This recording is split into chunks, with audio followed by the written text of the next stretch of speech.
মানে আমি এখন যে যে স্থানে আছি, যে জায়গায় আছি, সেই জায়গাটার নাম মানে সেই বিহারটার নাম হচ্ছে ন্যানসা বড়পাড়া বৌদ্ধ বিহার। তো মানে যাতে আমাদের এই বিহারটা খুব তাড়াতাড়ি নির্মাণ হতে পারে, তার কারণে ওনারা নিজেদের কাজকর্ম ছেড়ে মানে কঠোর পরিশ্রম করতেছে।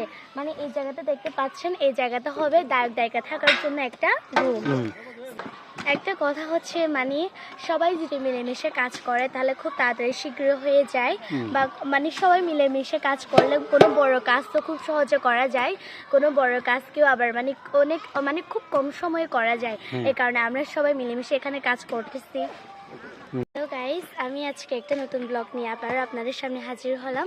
তো আজকে ব্লগটা হচ্ছে মানে আমার পেছনে আপনারা যাদেরকে দেখতে পাচ্ছেন মানে বিবাহিত বা অবিবাহিত অনেক মানুষ, তারা আমাদের বিহারটা তাড়াতাড়ি নির্মাণ করার জন্য বিনামূল্যে নিজেদের কাজকর্ম ছেড়ে এই বিহারে কাজ করতেছে।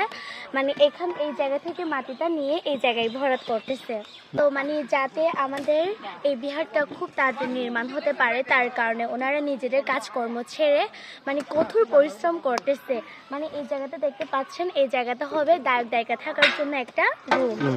তো আপনারা যদি হেল্প করতে চান তাহলে মানে আপনারা আমাদেরকে সাহায্য করতে পারেন, হেল্প করতে পারেন। যদি আপনাদের মন থেকে চায় আর কি সহযোগিতা করতে পারেন, সেটা আপনার বা আমার জন্য মঙ্গল, আমাদের সবার জন্য মঙ্গল।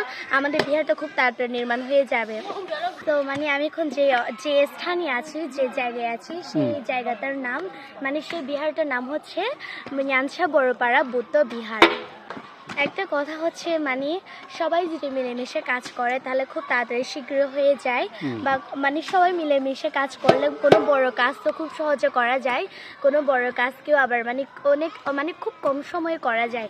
এই কারণে আমরা সবাই মিলেমিশে এখানে কাজ করতেছি।